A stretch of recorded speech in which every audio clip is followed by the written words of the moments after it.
Au cœur du village pittoresque de Bonou, entouré de champs verdoyants et de collines ondulantes, vivait une jeune femme nommée Ayanda. Issue d'une famille modeste, elle était née avec une beauté exceptionnelle qui éblouissait tous ceux qui croisaient son chemin. Ayanda était la fierté de ses parents, qui l'avaient élevée avec amour et l'avaient vue grandir en une jeune femme d'une grâce et d'une élégance rares. Dès son plus jeune âge, Ayanda avait été consciente du pouvoir de sa beauté. Son charme naturel et son allure séduisante attiraient l'attention des hommes du village, mais également la jalousie et l'envie des femmes. Elle était souvent l'objet de ragots et de commérages, les femmes du village la voyant comme une rivale à abattre. Malgré son humble origine, Ayanda nourrissait de grandes ambitions. Elle rêvait de s'élever dans la société en épousant un homme riche et puissant qui lui offrirait un avenir de luxe et de confort. Cette aspiration était une source de motivation constante pour elle, la poussant à chercher par tous les moyens à attirer l'attention des hommes fortunés du village. C'est ainsi qu'elle croisa le chemin d'Odogwu, l'un des commerçants les plus prospères de Bonou. Son statut social élevé et sa fortune attiraient Ayanda comme un aimant, et elle se mit en tête de le séduire. Ayanda parvint facilement à attirer l'attention d'Odogwu lors d'une fête organisée par celui-ci. Impressionné par sa beauté et son assurance, il fut charmé par cette jeune femme aux rondeurs exceptionnelles.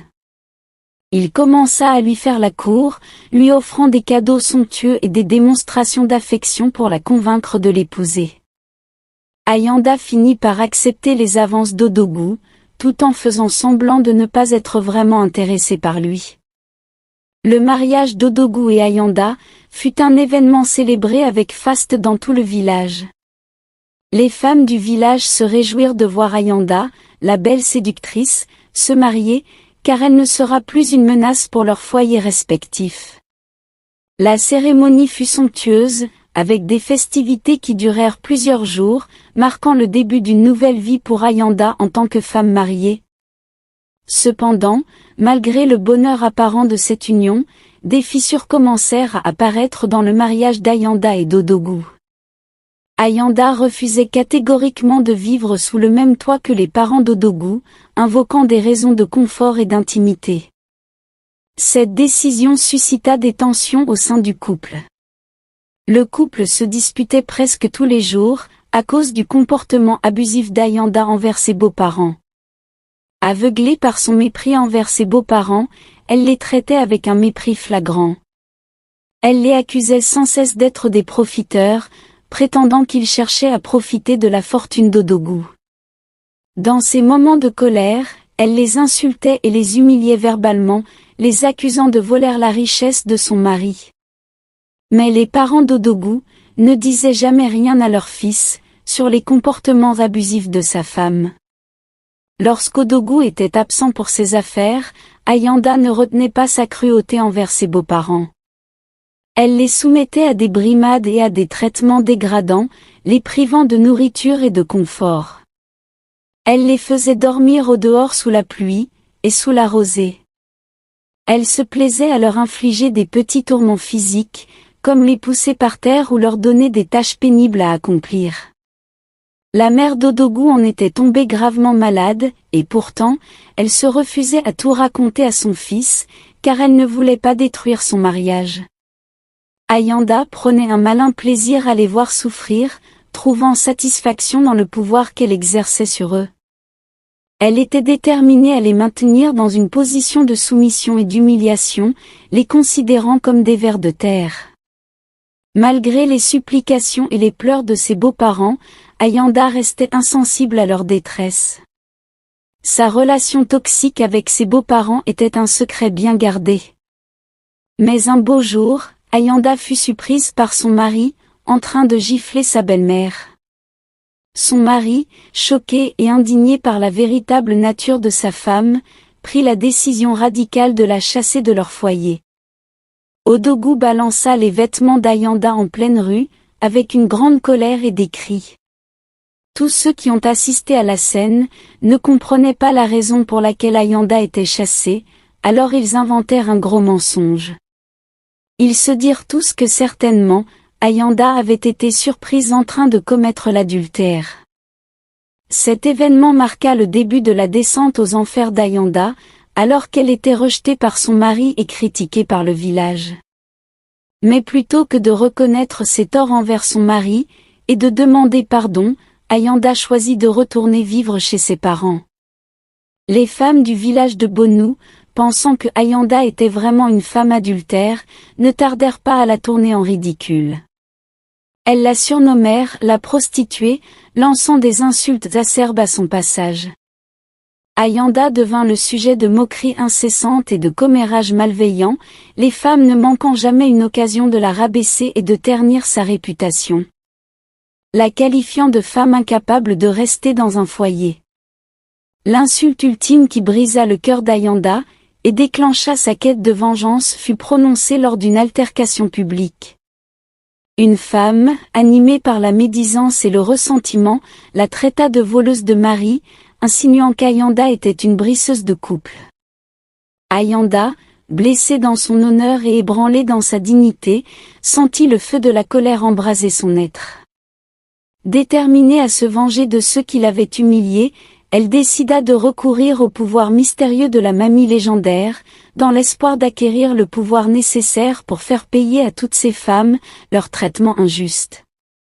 Ayanda se promit de semer le chaos et la discorde dans tous les foyers de Bonou, utilisant son charme et sa beauté pour manipuler et séduire les hommes mariés. Déterminée à réaliser sa vengeance, Ayanda se mit en quête d'un moyen de renforcer encore davantage son pouvoir de séduction.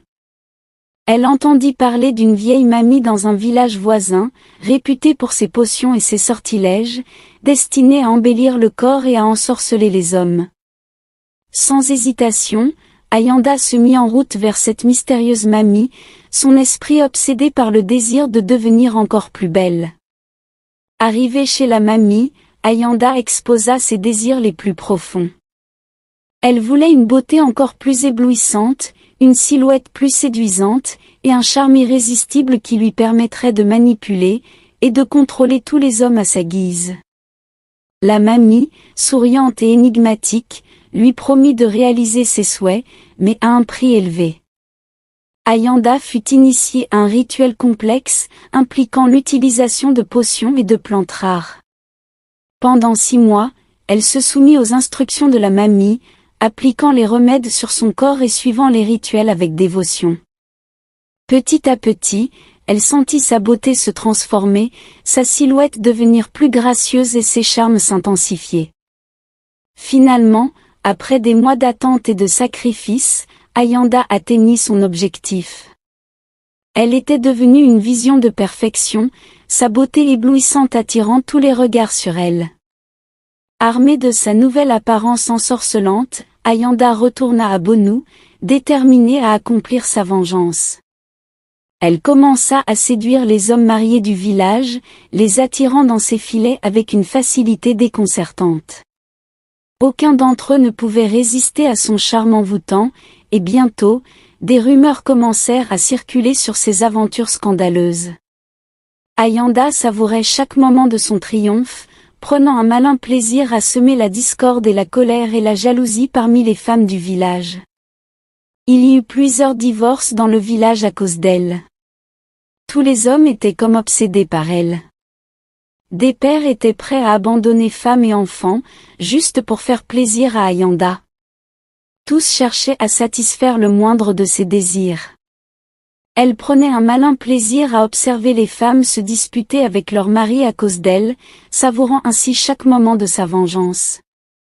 Elle envenimait habilement les querelles conjugales, s'assurant que chaque foyer soit plongé dans le chaos et la discorde. Les femmes du village, impuissantes face à son charme magnétique, étaient contraintes de regarder avec impuissance leur monde s'effondrer. Cependant, malgré tous ces triomphes, il y avait une ombre au tableau, le roi de Bonou restait insensible à ses charmes. Malgré tous ses efforts pour attirer son attention, il la traitait avec indifférence, ne lui accordant aucun privilège particulier. Cette indifférence était comme un défi pour Ayanda, elle s'était jurée de conquérir tous les hommes y compris le roi, elle voulait donc conquérir le roi coûte que coûte.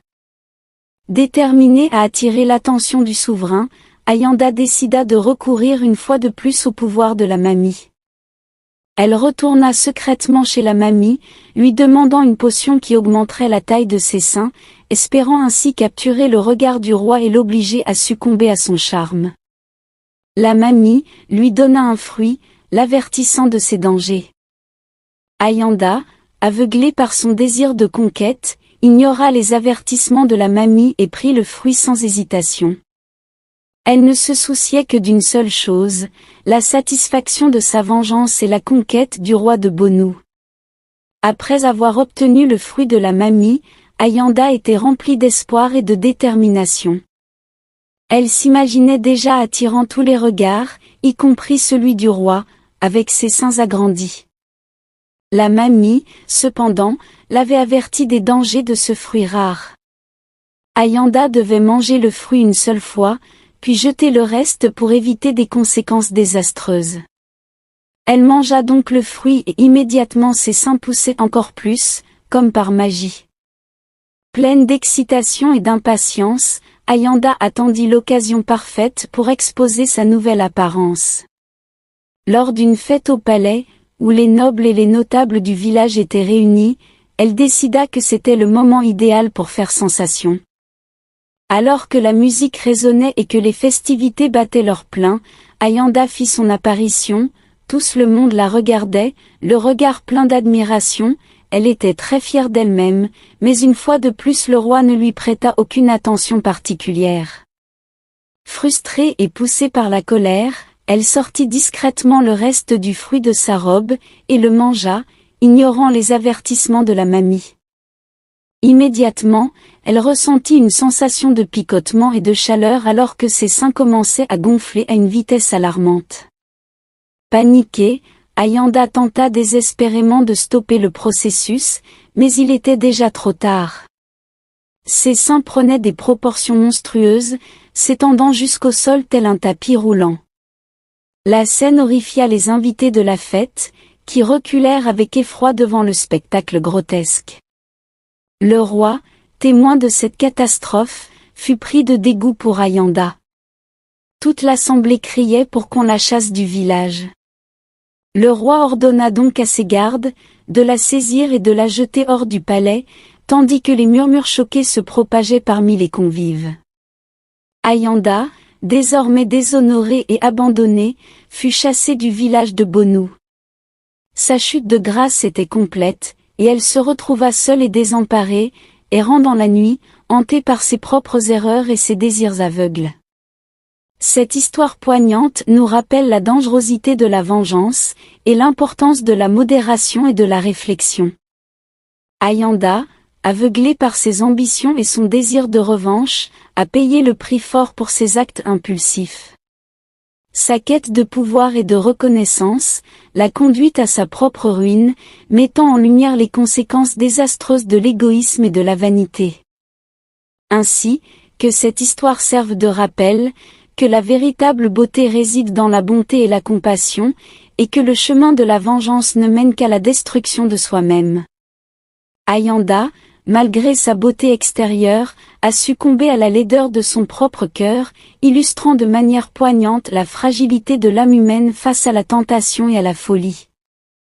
Après le bannissement d'Ayanda, un sentiment de soulagement s'empara des femmes du village. Elles se réjouirent de se débarrasser de la source de discorde et de désordre qu'elle représentait. Les querelles conjugales cessèrent, remplacées par une atmosphère de paix et d'harmonie. Les femmes pouvaient enfin se consacrer à leur famille et à leurs activités quotidiennes sans craindre les machinations et les intrigues d'Ayanda.